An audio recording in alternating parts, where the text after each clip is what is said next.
Welcome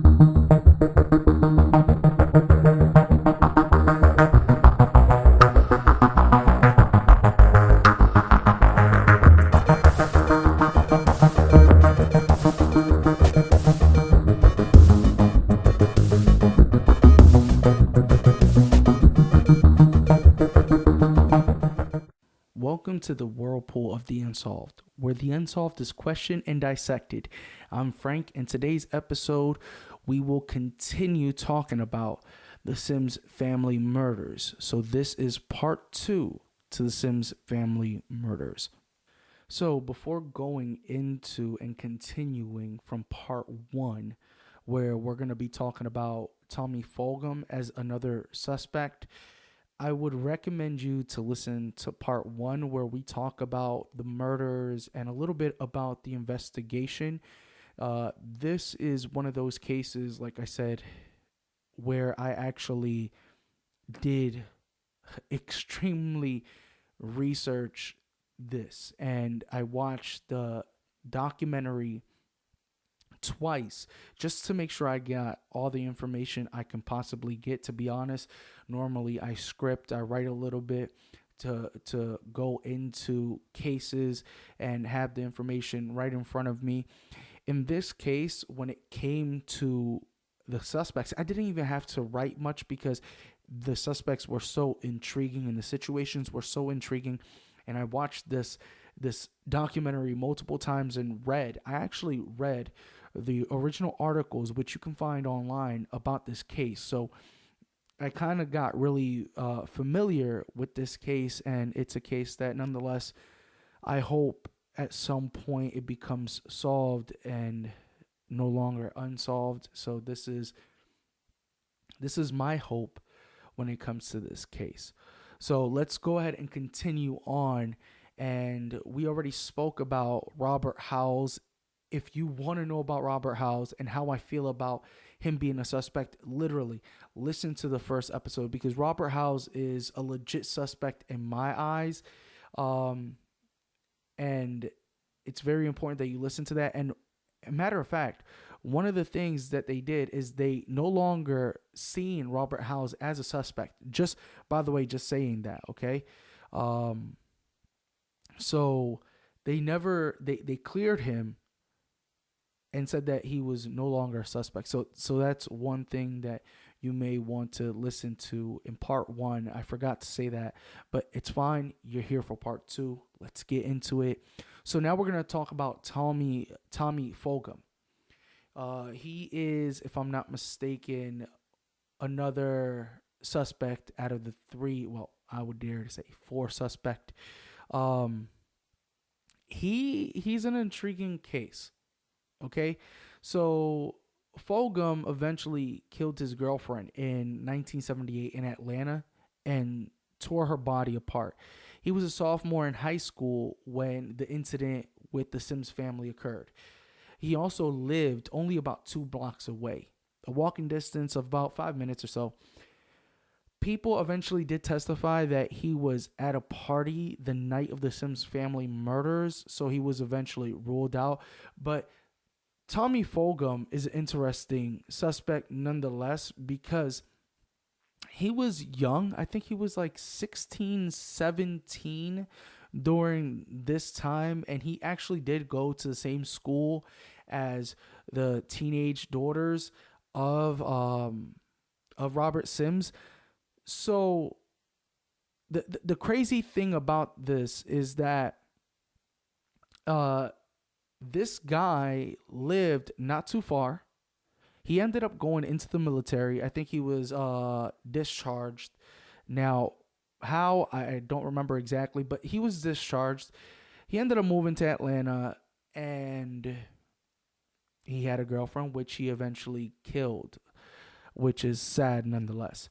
But this man, he was a legit suspect for a little while, and the one who brought Tommy Fulgham was actually, I think it was I forgot he was I forgot who he was exactly, but he actually was a reporter. Yeah, he was a reporter. I forgot his name, but he was a reporter uh, in that city where this happened, and he found out about Tommy Fulgham and what happened in Atlanta and brought that to the attention of the sheriff department, where the sheriff department eventually looked into Tommy Fulgham a little just to find out exactly if it was possible that he did.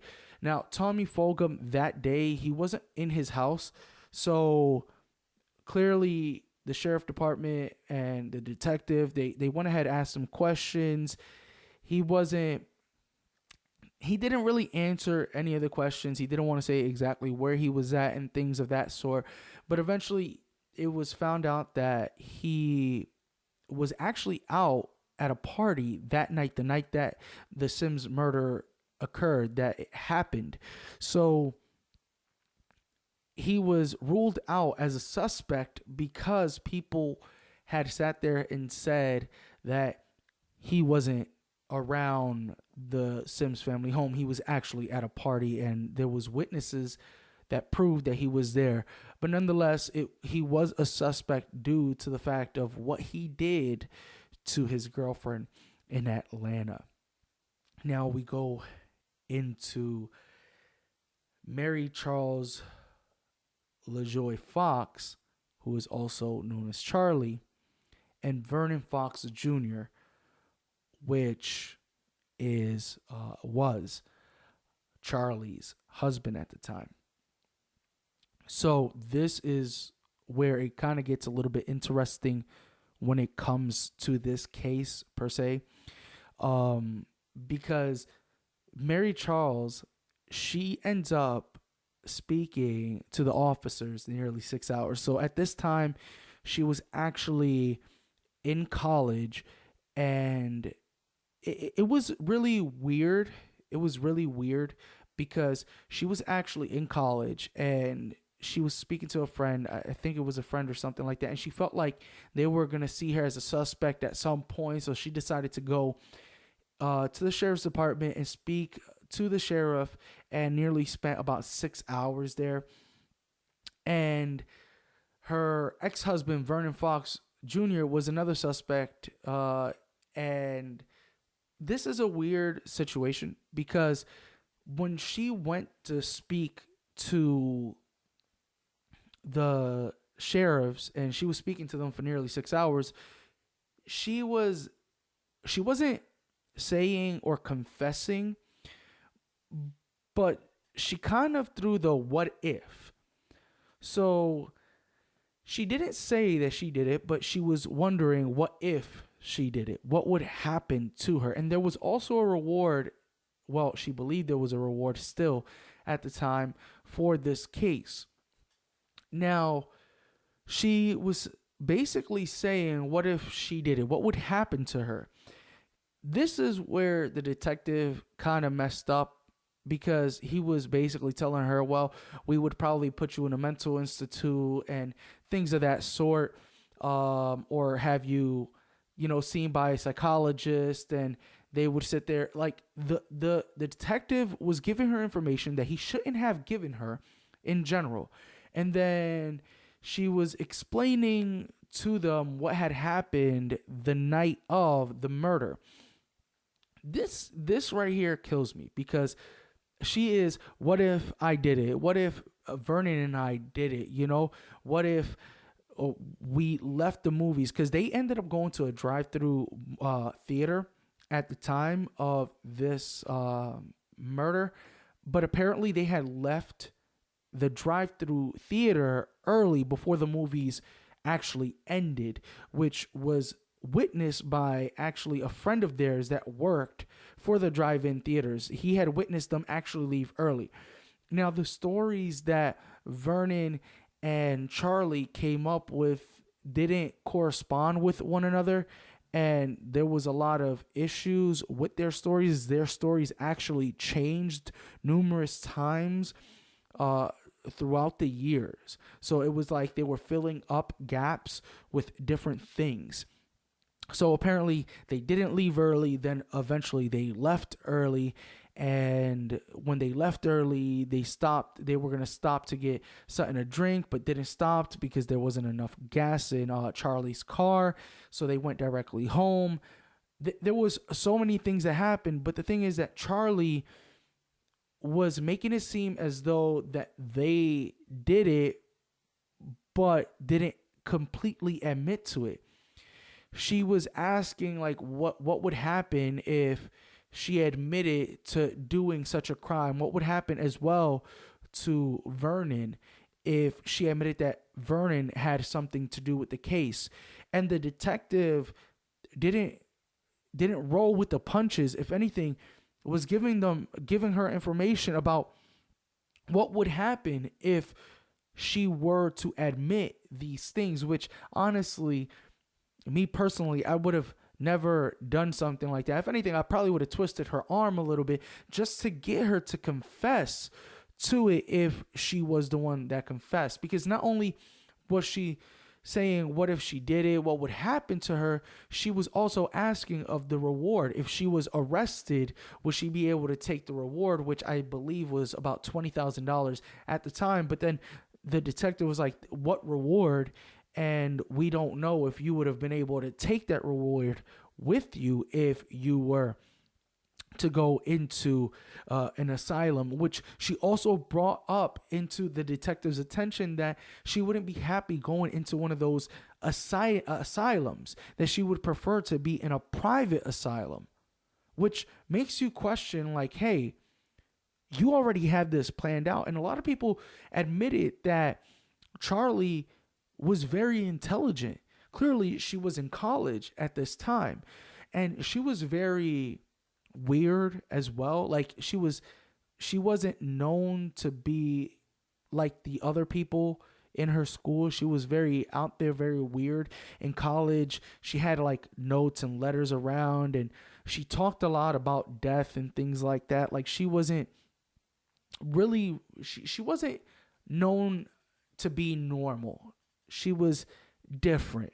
That's what a lot of people believed she was, but she was very, very intelligent. So asking these questions and not completely confessing to these murders was one of the smart things that she could have possibly done. But when you look into the interview that she had with the sheriff, if you were to watch it, the way I watched it, you would sit there and be like, man, there is enough to keep her as a suspect and possibly even arrest her. Find something that you can use to arrest her, literally. But clearly, the detective felt like it was just another way to get back at Vernon, her ex-husband, because they had divorced and all this stuff. But the thing is, she came herself because she felt as though, they were going to look at her as a suspect regardless of what. So now she's here talking nearly 6 hours. And if you watch the interview, she is very precise in what she's saying. She's actually thinking about what she's saying prior to saying it. Like there's a lot of pauses and a lot of thinking that's going on in her mind and how she's going to say what she's planning to say, which is very key to me, at least, nonetheless, because that sounds like a person that's actually thinking about how she's going to say it, where she won't sound like she's confessing, but nonetheless is confessing. So that's very, very weird. And then there's another thing where she actually admitted that, Vernon probably had a thing. That there was a rumor that went around that he had a thing for Joy. So he was, I think, if I'm not mistaken, he was also in the military. And when he came back, there was certain things where people felt like he was stalking them and stuff like that. There was reports of people feeling stalked. And then he went to the military. When he came back, there was no more reports of people feeling like they were being stalked after he left to the military. But when he came back,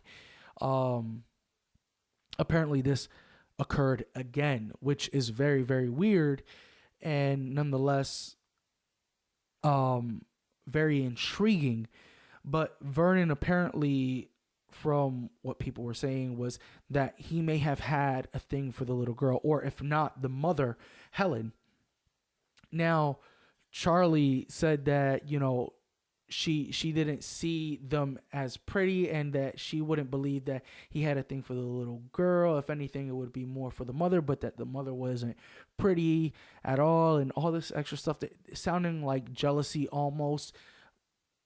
But the little girl was the one that was stabbed, and that brings me back to what I said in the first part, where a lot of times stabbings have to do with hate or jealousy or love or lust or something of that sort. A lot of times that's what stabbing is led by. So to hear this kind of puts into perspective that possibly he had a thing for this little girl, and if he did kill her or she did kill her, it had to do with something, with some sort of emotion towards joy in general.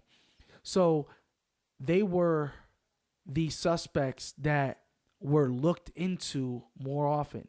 Now, the thing is, when they met each other, okay, it was during a time that Mary was actually very, very young.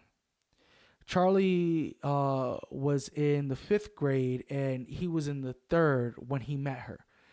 Charlie was actually friends with Vernon's sister, so she was clearly older than Vernon.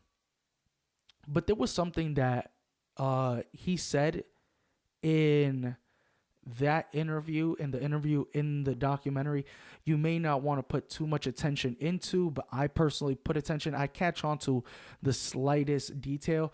And he said this about Charlie in this documentary. He said, she was a gorgeous little girl. My whole thing is gorgeous little girl. Gorgeous little girl. Like, I know you can make this into something big, or you can probably dismiss this, but is the choice of words that I catch on to. She was a gorgeous little girl. Is it possible that he's seen Joy the same way, being an adult, a gorgeous little girl? It makes you question this man a little bit more. And it makes you wonder if this couple at that time were the ones that did such a thing. There was so much more when it comes to them. So much more. There's a big gap. There's all these lies. There's all these things that occurred with them, from leaving the movie theaters early to them saying that they didn't, but then there was a witness that witnessed them leaving early. They apparently said that they seen a car with headlights slow down in front of their car, and it made it suspicious. But then the thing is, there was so much that went into, and I'm not even going to go into that car because that didn't lead into anything. And to be honest with you, from reading it, their stories changed so much that it's almost unreliable to believe what they said. The one thing is that they did head home. They said at one point they didn't have gas, that they didn't stop for a drink even though they wanted a drink. And then another story was they actually stopped to get a drink. There's a lot of lies. And the fact that Charlie was capable of saying in a weird way, like, hey, what if I did it? What would happen to me? What would happen to Vernon? That makes me question the fact of, did she do it? Because she was wondering all these things and possibly saying how it may have happened. It makes me wonder, really, were they capable? And out of all of the suspects, right? Out of all of the suspects, these two were never ruled out. Out of all the suspects, these two were never ruled out. But then again, the detective didn't do much to twist their arm or to kind of push them to confess. There could have been other things that they could have done to try to get them to confess, or really dig deeper into them doing something like this. They could have seen if, Vernon ever had a gun registered to him, and what caliber, and all this extra stuff. There could have been so many other things that could have occurred, that could have happened, that could have lead them into either ruling them out or convicting them. And to be honest with you, this case is very, very long, and there's so much information about this case. I would suggest you to actually look into it. It's a very intriguing case, but after reading and researching this case, honestly, I lean more into possibly Charlie and Vernon being the people that caused this terrible, terrible thing to happen. If anything, Robert David Howells is another suspect to look into, even though he was ruled out. I think he had an alibi or something like that. But Charlie is a very intriguing suspect nonetheless. And Vernon, watching his interview, really made me question a lot of things. He didn't look into the camera a lot. He did little gestures. Like I said, I'm very detailed when I watch things or when I read things. And the fact that when he was talking about she was a gorgeous little girl, and this is a quote, like if you watch that documentary, he says these exact words. She was a gorgeous little girl about Charlie when she was in the 5th grade. And I'm thinking, the 5th grade, how old are you? You're in 6th grade when you're 12 years old. So this is around the time that he thought Charlie looked gorgeous as a little girl, and Joy was 12 years old, around the same age as Charlie when he thought that. Yes, he was in 3rd grade. Yes, I understand that. But at the same time, can a person's mind change or adapt to it? Or, we have so many pedophiles in this world that are attracted to young girls. Can this be a key phrase, a key sentence to him and his thoughts? Because he could have said she was a cute girl at the time, and I was attracted to her at a young age. But he keyed it onto gorgeous little girl. That to me is almost a red light.